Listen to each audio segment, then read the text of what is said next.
ହୋସେୟ 7 ଅଧ୍ୟାୟ।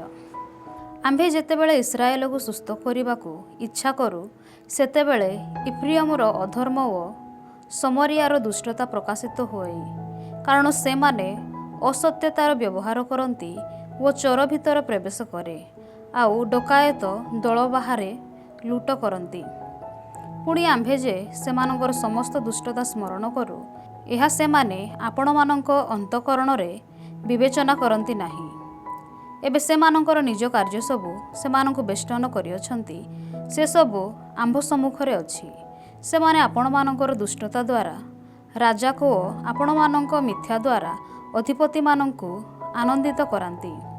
ଯେ ସମସ୍ତ ପାରଦର୍ଶିକ ସେମାନେ ରୁଟି ପ୍ରସ୍ତୁତକାରୀ ଦ୍ୱାରା ଉତ୍ତପ୍ତ ତମ୍ବୁର ସ୍ୱରୂପ। ମଇଦା ଦଳିବା ସମୟଠାରୁ ତହିଁରେ ତାଡ଼ି ମିଶ୍ରିତ ନ ହେବା ପର୍ଯ୍ୟନ୍ତ ସେ ଅଗ୍ନି ଓହ୍ଲାଇବାକୁ ନିବୃତ୍ତ ହୁଏ। ଆମ୍ଭମାନଙ୍କ ରାଜାଙ୍କ ଦିନରେ ଅଧିପତିମାନେ ଦ୍ରାକ୍ଷାରସର ଉତ୍ତାପରେ ଆପଣମାନଙ୍କୁ ପୀଡ଼ିତ କଲେ। ସେ ନିନ୍ଦକମାନଙ୍କ ସଙ୍ଗେ ଆପଣା ହସ୍ତ ବଢ଼ାଇଲା, କାରଣ ସେମାନେ ଛକି ବସି ଆପଣା ଆପଣା ଅନ୍ତଃକରଣର ତନ୍ଦୁର ପରି ପ୍ରସ୍ତୁତ କରିଛନ୍ତି। ସେମାନଙ୍କର ରୁଟି ପ୍ରସ୍ତୁତକାରୀ ରାତ୍ରିଯାକ ନିଦ୍ରିତ ହୁଏ, ପ୍ରାପ୍ତ କାଳରେ ତାହା ପ୍ରଜ୍ୱଳିତ ଅଗ୍ନି ପରି ଜୁଆଇଁ। ସେ ସମସ୍ତେ ତନ୍ଦୁର ପରି ଉତ୍ତପ୍ତ ଅଟନ୍ତି ଓ ଆପଣମାନଙ୍କର ବିଚାର କର୍ତ୍ତୃଗଣକୁ ଗ୍ରାସ କରନ୍ତି। ସେମାନଙ୍କର ସବୁ ରାଜାମାନେ ପତିତ ହୋଇଅଛନ୍ତି, ସେମାନଙ୍କ ମଧ୍ୟରେ କେହି ଆମ୍ଭ ନିକଟରେ ପ୍ରାର୍ଥନା କରନ୍ତି ନାହିଁ। ଇଫ୍ରିୟମ ଗୋଷ୍ଠୀଗଣ ମଧ୍ୟରେ ଆପେ ମିଶ୍ରିତ ହୁଏ। ଇଫ୍ରିୟମ ଲେଉଟା ନହିବା ପୁଷ୍ଟିକ ତୁଲ୍ୟ। ବିଦେଶୀମାନେ ତାହାର ବଳ ଗ୍ରାସ କରିଅଛନ୍ତି, ଆଉ ସେ ତାହା ଜାଣେ ନାହିଁ। ହଁ, ତାହାର ମସ୍ତକରେ ଏଠାରେ ସେଠାରେ ପୋକ କେଶ ଅଛି, ମାତ୍ର ସେ ତାହା ଜାଣେ ନାହିଁ। ପୁଣି ଇସ୍ରାଏଲର ଦର୍ପ ତାହାର ସାକ୍ଷାତରେ ସାକ୍ଷ୍ୟ ଦିଏ। ତଥାପି ସେମାନେ ସଦାପ୍ରଭୁ ଆପଣମାନଙ୍କ ପରମେଶ୍ୱରଙ୍କ ନିକଟକୁ ଫେରି ନାହାନ୍ତି, କିଅବା ଏସବୁ ଘଟିଲେ ହେ ସେମାନେ ତାହାର ଅନ୍ୱେଷଣ କରିନାହାନ୍ତି। ପୁଣି ଇଫ୍ରିୟମ ଅବୋଧ କପୋତର ତୁଲ୍ୟ ବୁଦ୍ଧିହୀନ। ସେମାନେ ମିଶରକୁ ନିବେଦନ କରନ୍ତି, ସେମାନେ ଅଶୁରକୁ ଯାଆନ୍ତି। ସେତେବେଳେ ଆମ୍ଭେ ସେମାନଙ୍କ ଉପରେ ଆପଣ ଜାଲ ପ୍ରସାର କରିବା। ଆମ୍ଭେ ସେମାନଙ୍କୁ ଆକାଶର ପକ୍ଷୀଗଣ ପରି ତଳକୁ ଆଣିବା। ସେମାନଙ୍କ ସମାଜ ଯେପରି ଶୁଣିଅଛି, ସେପରି ଆମ୍ଭେ ସେମାନଙ୍କୁ ଶାସ୍ତି ଦେବା। ସେମାନେ ସନ୍ତାପର ପାତ୍ର, କାରଣ ସେମାନେ ଆମ୍ଭ ନିକଟରୁ ବିପଥଗାମୀ ହୋଇଅଛନ୍ତି। ସେମାନଙ୍କର ସର୍ବନାଶ ଘଟିବ, କାରଣ ସେମାନେ ଆମ୍ଭ ବିରୁଦ୍ଧରେ ଅପରାଧ କରିଅଛନ୍ତି। ଆମ୍ଭେ ସେମାନଙ୍କୁ ମୁକ୍ତ କରିବାକୁ ଇଚ୍ଛା କଲେ ହେ ସେମାନେ ଆମ୍ଭ ବିରୁଦ୍ଧରେ ମିଥ୍ୟା କଥା କହିଅଛନ୍ତି।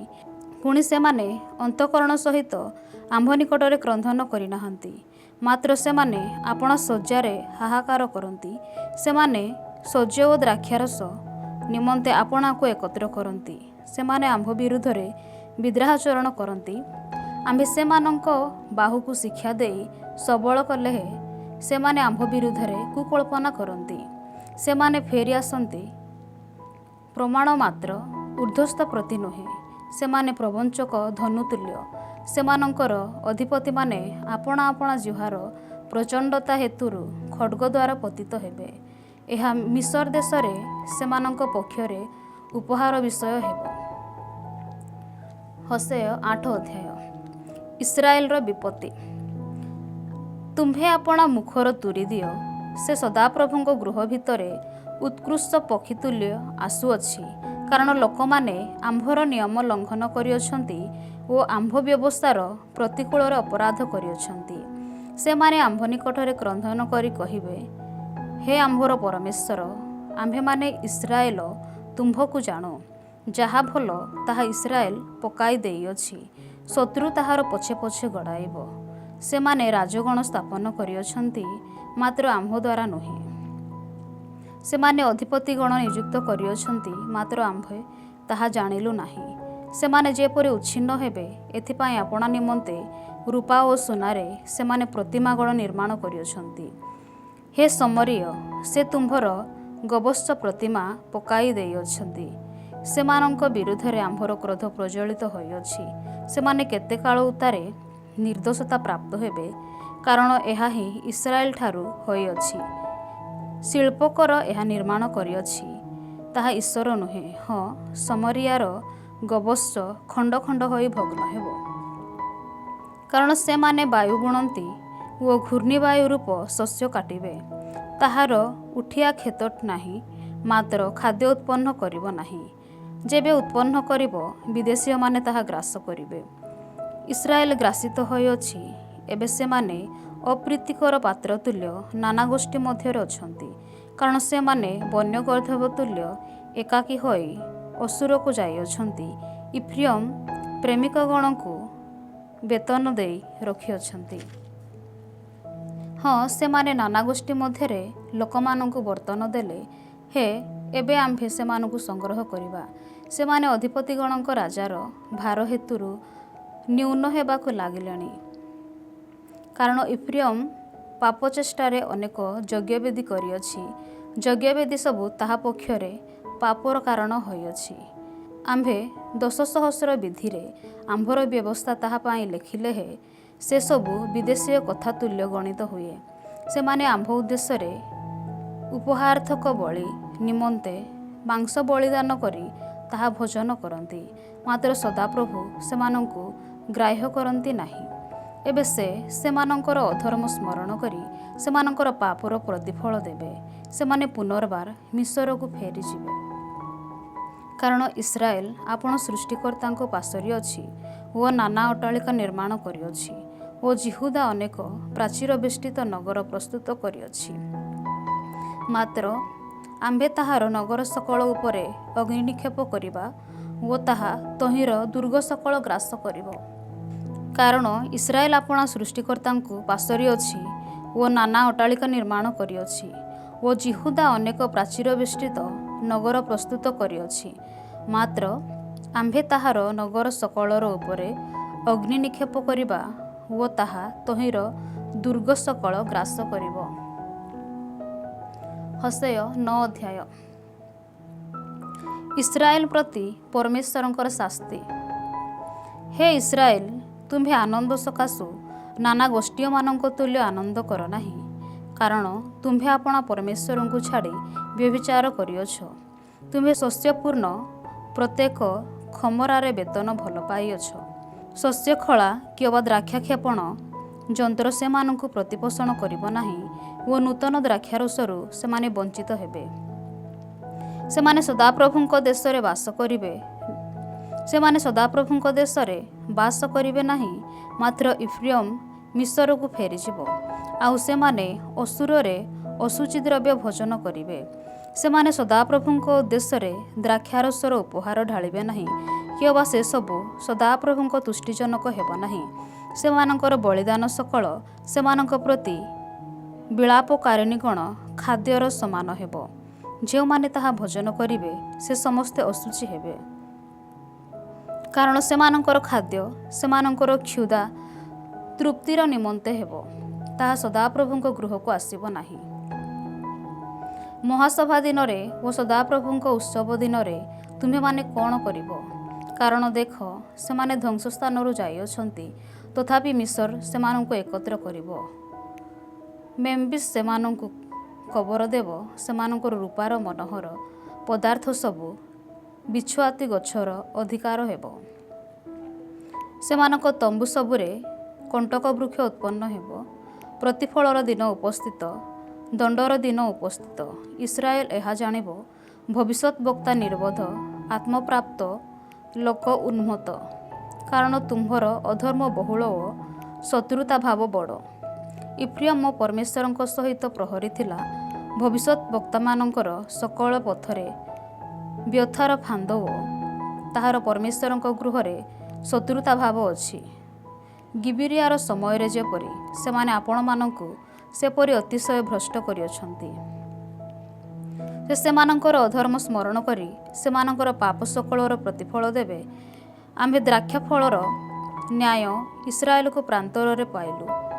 ଆମ୍ଭେ ଡିମ୍ବିରି ବୃକ୍ଷର ପ୍ରଥମକାଳୀନ ଆଦ୍ୟପୋକ ଫଳର ନ୍ୟାୟ ତୁମ୍ଭର ପିତୃପୁରୁଷଗଣଙ୍କୁ ଦେଖିଲୁ। ମାତ୍ର ସେମାନେ ବାଲପିଓର ନିକଟକୁ ଆସି ସେହି ଲଜ୍ଜାସ୍ପଦ ଉଦ୍ଦେଶ୍ୟରେ ଆପଣମାନଙ୍କୁ ପ୍ରତିଷ୍ଠା କଲେ ଓ ଯାହାକୁ ସେମାନେ ପ୍ରେମ କଲେ ତାହାରି ତୁଲ୍ୟ ଘୃଣାଯୋଗ୍ୟ ହେଲେ।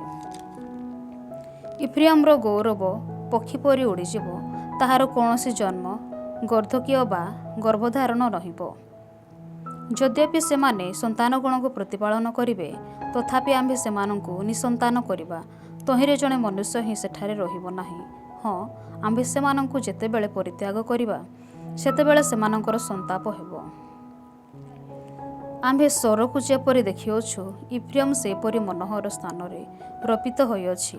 ମାତ୍ର ଇଫ୍ରିୟମ୍ ଆପଣା ସନ୍ତାନଗଣକୁ ହତ୍ୟାକାରୀର ନିକଟକୁ ବାହାର କରି ଆଣିବ। ହେ ସଦାପ୍ରଭୁ, ସେମାନଙ୍କୁ ଦିଅ। ତୁମ୍ଭେ ସେମାନଙ୍କୁ କ'ଣ ଦେବ? ସେମାନଙ୍କୁ ଗର୍ଭସ୍ରାବ, ଉଦର ଓ ଶୁଷ୍କ ସ୍ତନ ଦିଅ। ସେମାନଙ୍କର ଦୁଷ୍ଟତା ସକଳ ଗିଲଗଲରେ ଅଛି, କାରଣ ସେଠାରେ ଆମ୍ଭେ ସେମାନଙ୍କୁ ଘୃଣା କଲୁ।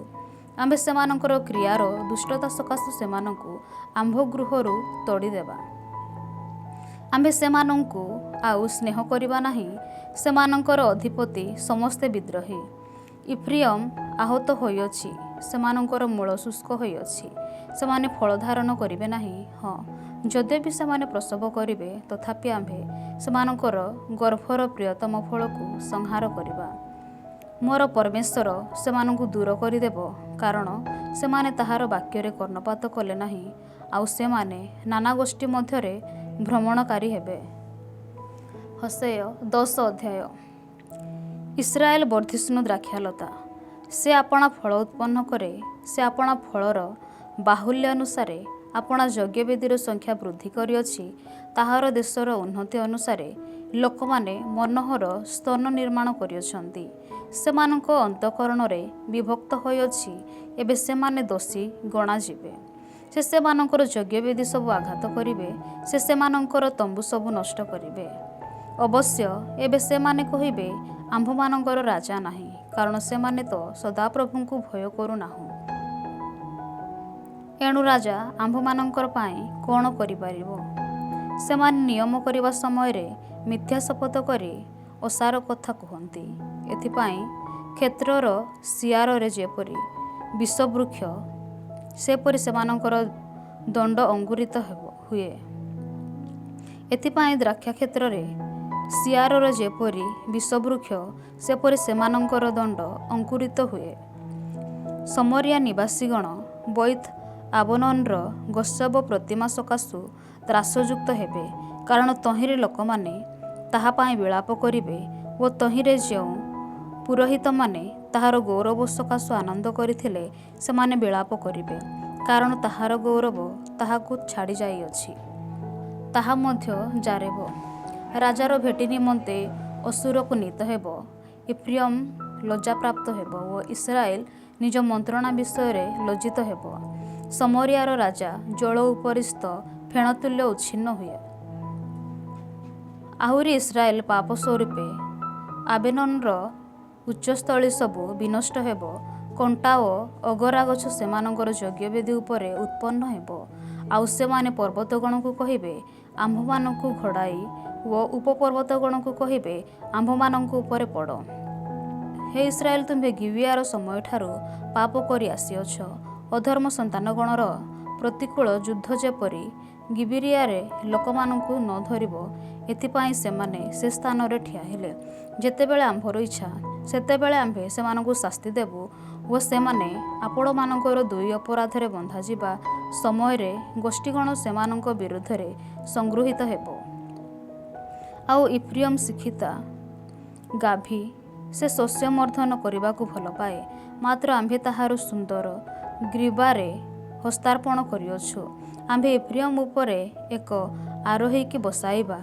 ଯିହୁଦା ହଳ ବୁଲାଇବ, ଯାକୋବ ତାହାର ଟେଳା ପାଇବ। ତୁମ୍ଭେମାନେ ଆପଣମାନଙ୍କ ନିମନ୍ତେ ଧାର୍ମିକତାରେ ବିହନ ବୁଣ, ତଦନୁଯାୟୀ ଶସ୍ୟ କାଟ।